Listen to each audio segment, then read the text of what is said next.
and we see brutal killers turned into humanized forms that we can relate to. When we watch the news at night, it says home invasion on Main Street, or there's a sexual assault, or crimes of violence, news at 11. They don't really tell the full story of the hurt, pain, and suffering that families, individuals, and communities feel for generations. This week, we'd like to take and ask Alabama to take a pause from seeing crime in those ways, and to remember crime victims and the suffering and the pain that they and their families and communities feel every day of their life. This is National Crime Victims' Rights Week. It's an important week that normally you would see candlelight vigils across Alabama and remembrance ceremonies in every community. But because of the COVID-19 epidemic, that a lot of those events and things that bring families together have been canceled. So we're doing this today to bring you together to discuss something that's very important to all of us, which is recognizing crime victims and the suffering that they go through. So we've invited several people here today to speak on this important issue. Those people today that you'll hear from will be Attorney General Steve Marshall, Darlene Hutchinson Beale, Senior Advisor of Victims Affairs for U.S. Department of Justice, Jeanette Grantham, State Director of Vocal, Lynn Bias, Executive Director of Alabama Network of Children Advocacy Centers, Shelby County District Attorney Jill Lee, and President of the Alabama DA's Association. And we're also grateful to have Jonathan Hester here from the Governor's Office. At this time, I'll turn it over to Attorney General Steve Marshall.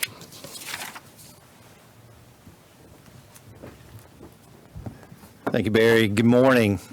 Every year, the Alabama State, as well as the United States Department of Justice, celebrates National Crime Victims' Rights Week.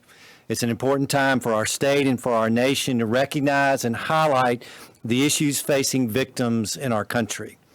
However, for those of us in law enforcement and those whose careers have been dedicated to serving victims and seeking justice for individuals, a week-long focus on crime victims is not our normal role. In fact, they are our priority 24/7, 365 days a year. Why? Through our work, we know that violent crime persists despite our best efforts. We know that abuse continues. And we recognize that those who commit criminal offenses must be held accountable. And more importantly, we appreciate the fact that the needs of crime victims never end. As a prosecutor now for over 20 years, I've seen firsthand the physical and emotional toll violent crime takes on victims. Yet law enforcement, prosecutors, and victim service providers are motivated because we can make a positive difference.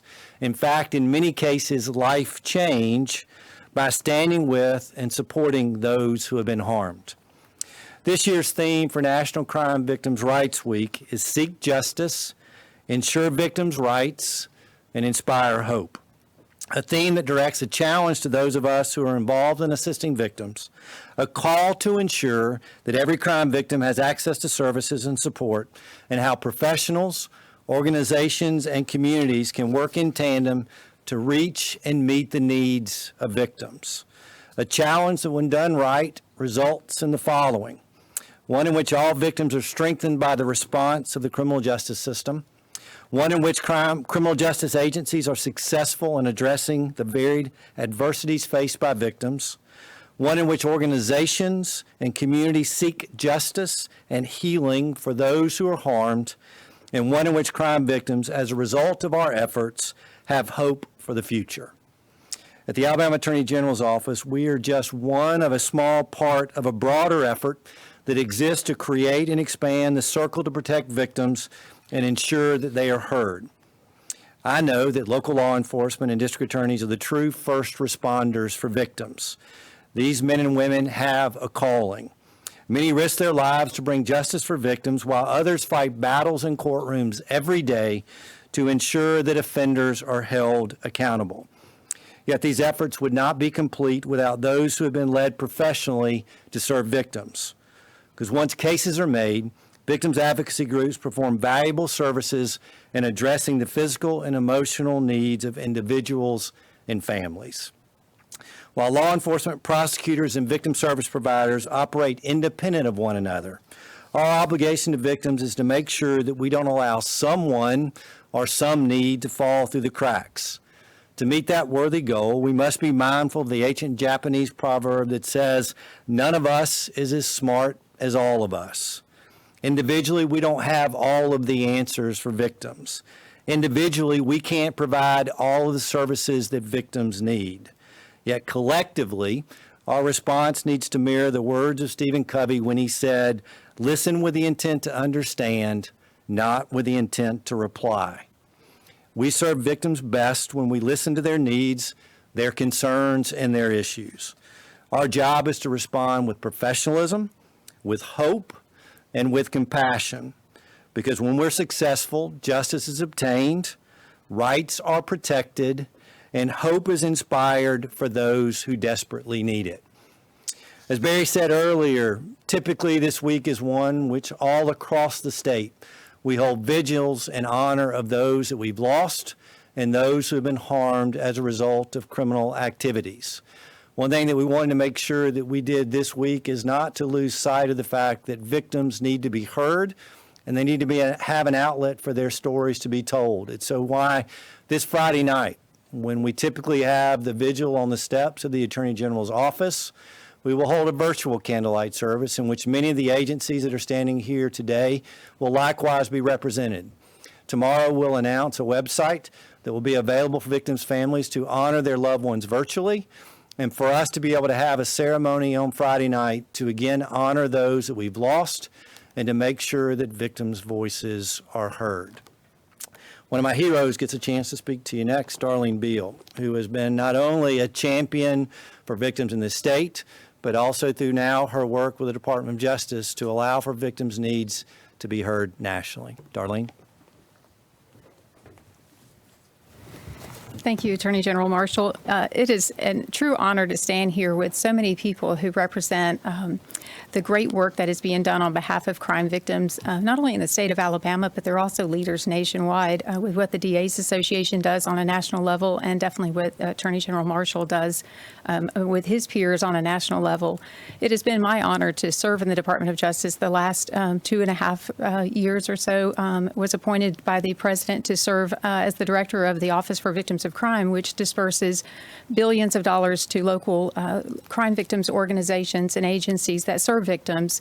And it has been an incredible honor, especially in an administration that is so focused on assisting victims and the rule of law and holding offenders accountable. And we've done that extremely well with historic funding, at least $83 million in the last 2 years come into the state of Alabama, mostly through ADECA.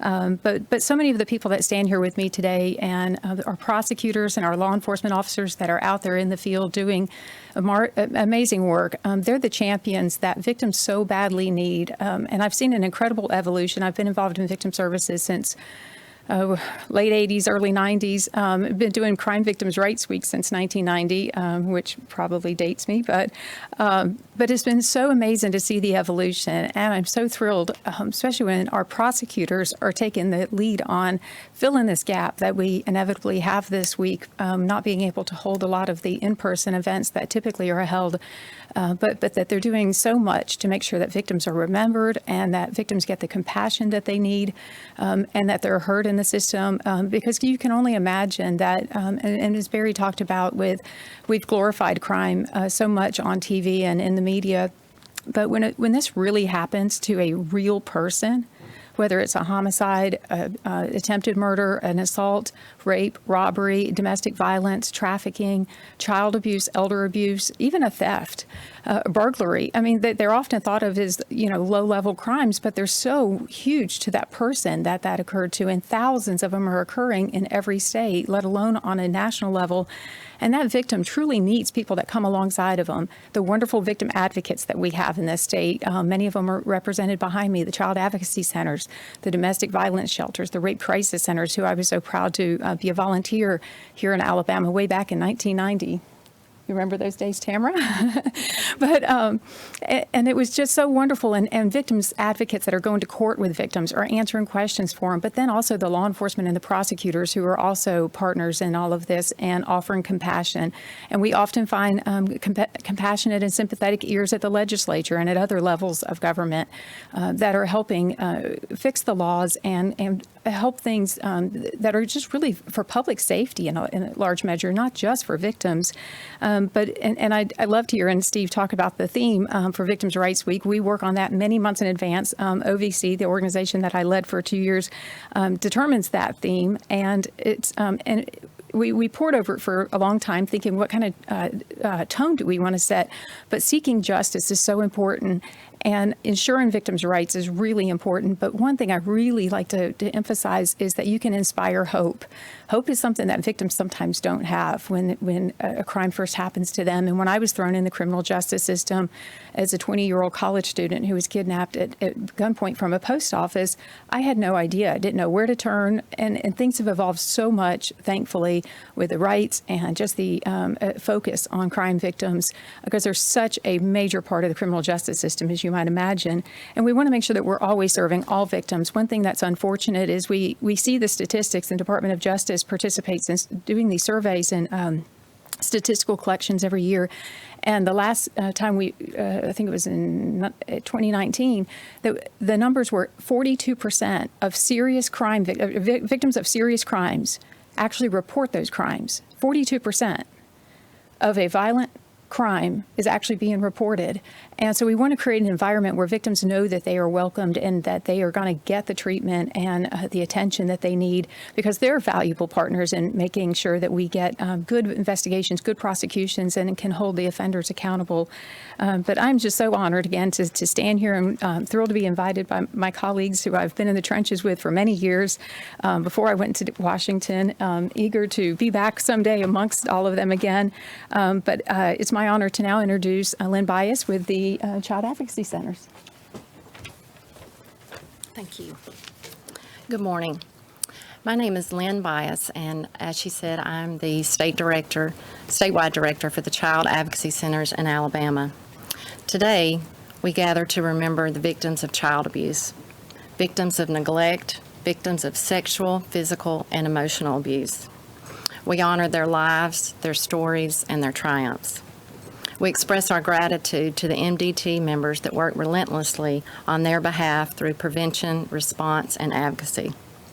Alabama has 35 child advocacy centers serving 67 counties. They're often called CACs. This is where children go. It's a safe, child-friendly environment where they go to begin this process of hope and healing. They are offered forensic interview, medical evaluations. They provide counseling and other victim services for the children, the siblings, and the families. CACs promote resiliency and help victims find justice, hope, and healing. Last year alone, CACs in Alabama conducted almost 7,300 forensic interviews. And let us not forget that there are those that have not yet been reached and do not have someone to step out on their behalf. While situations and experiences may be vastly different, the long-term consequences are the same. It affects how children feel, how they act, and how they learn. Without intervention, children are at a higher risk for school failure, substance abuse, suicide, depression, repeat victimization, domestic violence, and criminal activity. CACs exist to intervene and help victims and families navigate the healing process and the justice system. CACs illustrate every day how personal courage and community support can give survivors a hope and give them a chance for a brighter future. When interviewed, adult survivors were asked what they would like for people to learn from their stories and their experiences. The responses were overwhelming. They wanted to be believed and supported. They wanted to be respected and heard throughout the process. They want you to know that they exist. But most importantly, they want you to know that they are not broken, that they are strong and they are resilient. They also offered advice for parents, teachers, and first responders. Talk to your children early and often. Help them understand boundaries and help them establish their personal boundaries. Teach them the difference between safe and unsafe touches. Pay attention, look closely, ask questions and observe. Ask them if they're okay. Ask them if anyone is hurting them or why they cry when they are left at certain places or with certain friends and family members. Don't be afraid to ask on their behalf. You may be the only voice they have. So what can we do? We must continue. Learning and listening is not enough. We must take action. Webster defines relentless as constant, consistent, nonstop, and never-ending. We must all be relentless. Children and survivors deserve nothing less from us. None of us can solve this crisis alone. By partnering together and using every tool and resource available, we can make a real difference in our homes and in our communities. And I promise you that the CACs in Alabama will continue to work alongside their MDT members to battle abuse and restore lives. Thank you.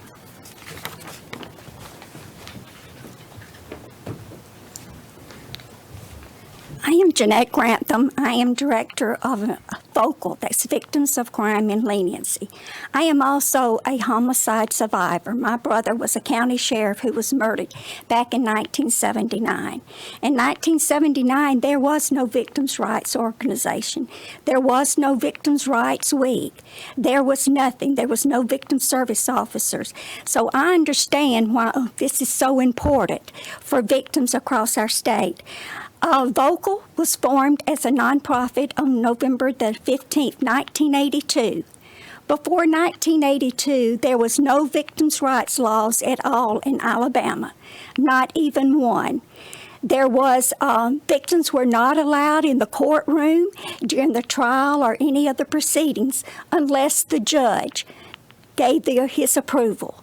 Victims were not notified when inmates were released from our prisons. They certainly had no voice. They could not protest. There was a 2-for-1 jury strike law at that time where the prosecution had 1 strike and the defense had 2 jury strikes. And our founder of Vocal is Miriam Sheehan. Miriam and 9 other family members of homicide victims band together and they formed this organization called Vocal.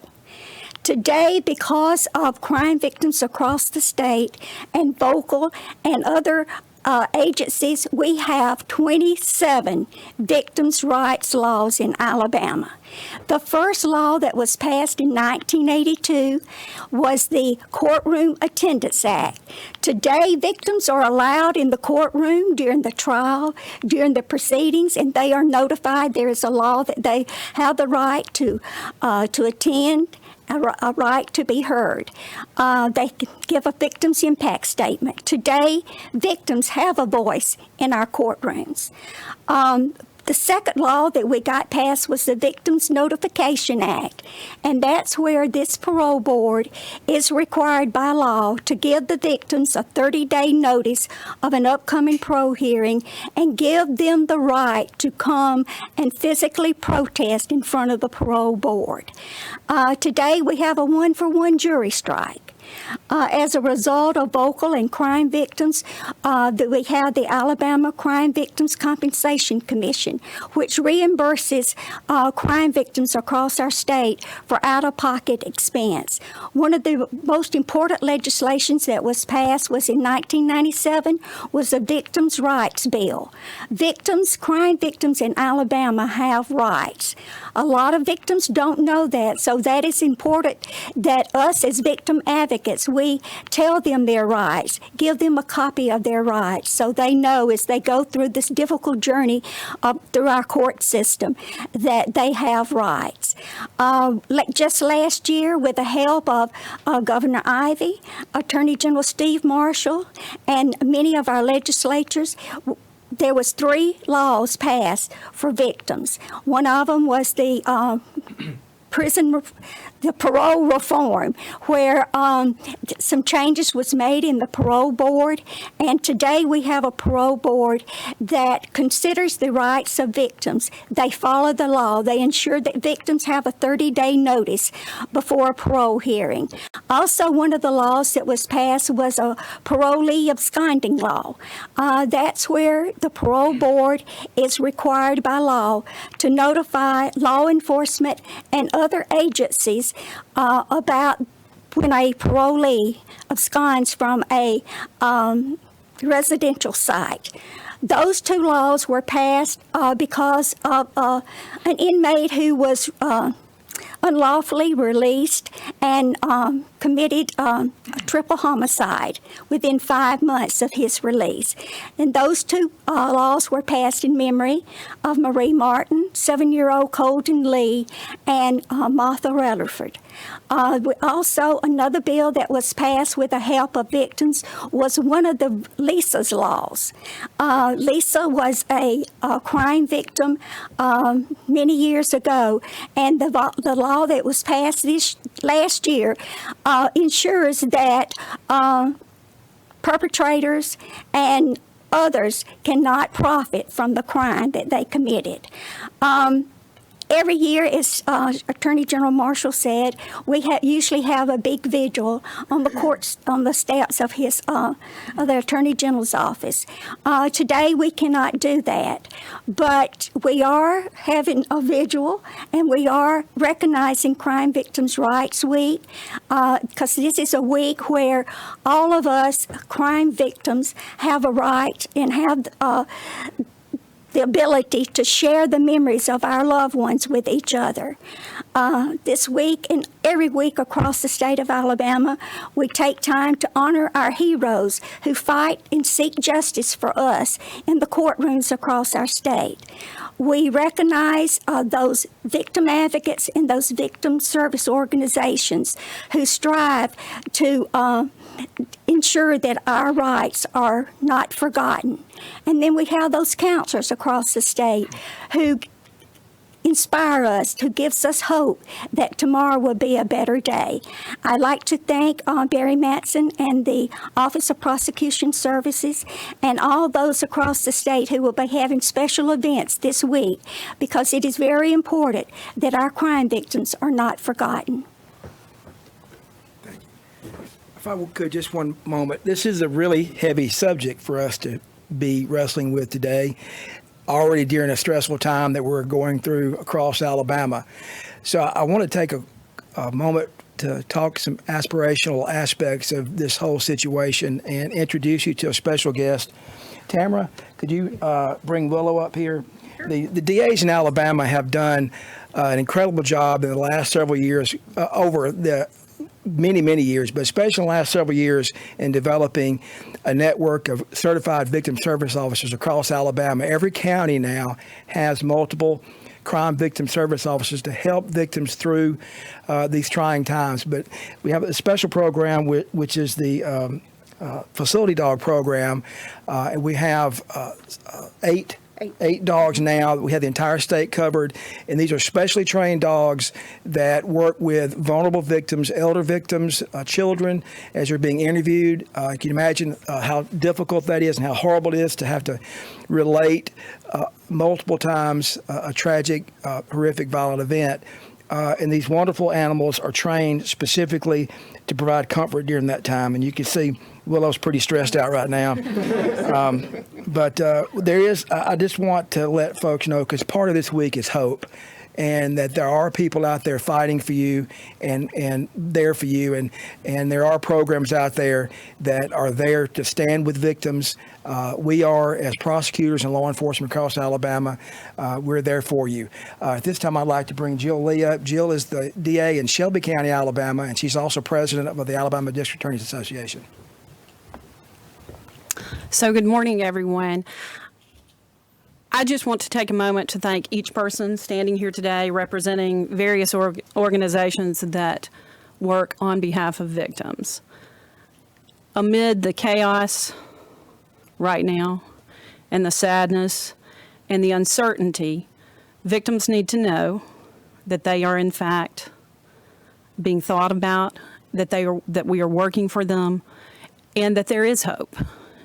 And so we thank you today for being here and helping us to convey that message, even in a time of social distancing. Morocco has, incredible leadership and work that they've done in the past on influenza and on MERS, and through our regional. We are very grateful to have an Attorney General who doesn't forget that crimes have victims. So thanks to each of you. Thanks to all of you. We are most appreciative. And our message to our victims is that there is hope.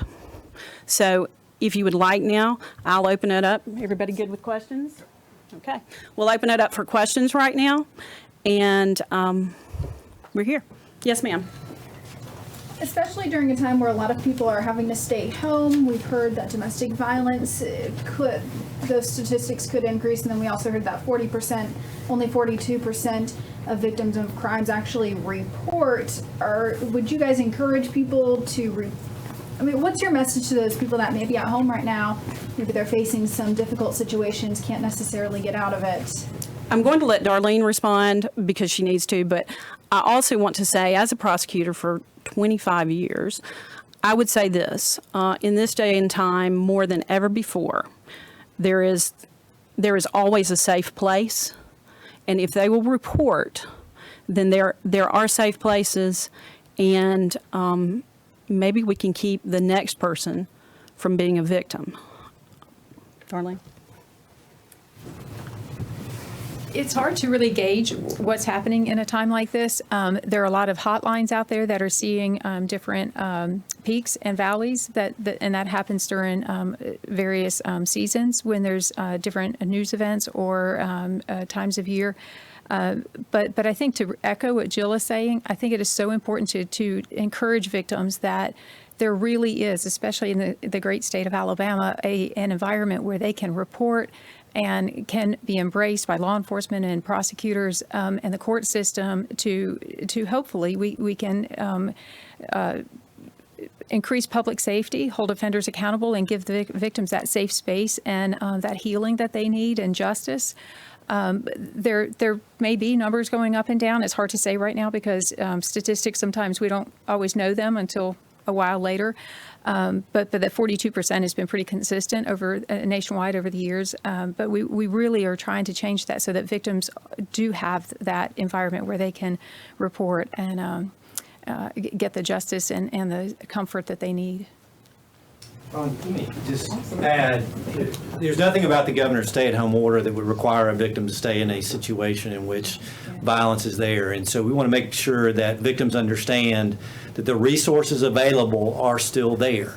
You know, one of the things that I've done over the past couple of weeks is to reach out to every one of our domestic violence shelters. Number one, just to encourage them, but also to make sure that they have what they need. And what I heard back is many dedicated professionals who said, we're still here to serve, our doors remain open, and we need to make sure that our victims understand that that is available. The other thing that I think is something that we all recognize up here that may not necessarily be something that most folks who don't think about this issue very often recognize is that many of our victims stay in abusive situations because they feel like they have nowhere else to go. And that may seem even more exaggerated right now in this environment. And our message is that the hotline is available, the victim service officers are ready to be able to provide the needs for victims, and that our shelters remain open despite the difficult circumstances that we right now face. I will add, there are countless hotlines, even available through text and easily available. All sorts of information out there, and there are many safe places and many safe harbors, and we want the victims in particular right now to know that. Any other questions? Yes, sir. With a lot of court proceedings now being done through a virtual process, and the parole board talking about they're planning to reopen hearings in some kind of virtual process, how much concern is it that the victims' voices that y'all talked about will not be heard as clearly, or you won't have as much access to the process? I think that I can speak safely for each DA in the state of Alabama, and I think for the Attorney General as well. Victims are a problem. Recognize that we're in a new normal now.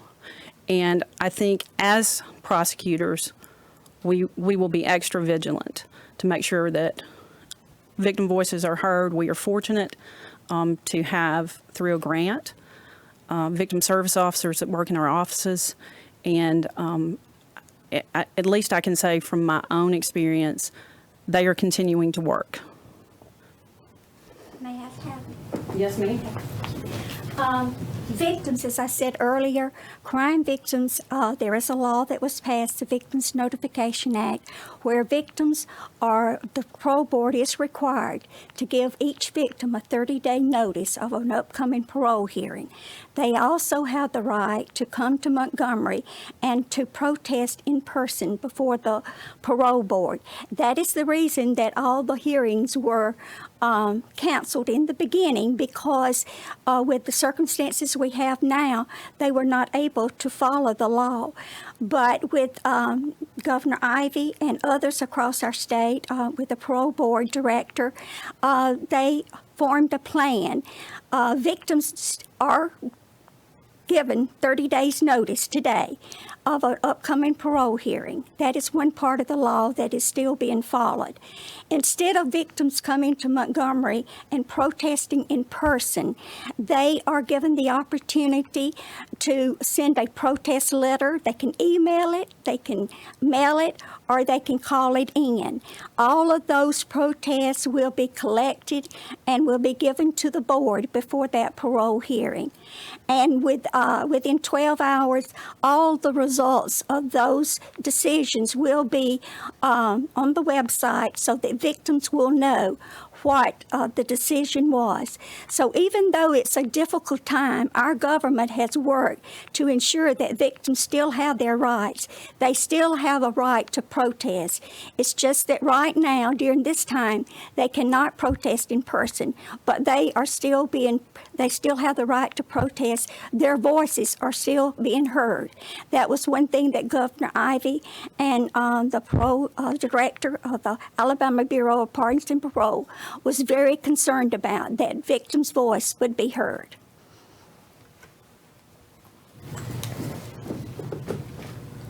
Any further questions? Again, thank you all for being here today. We appreciate it. On behalf of the victims in the state, we appreciate it.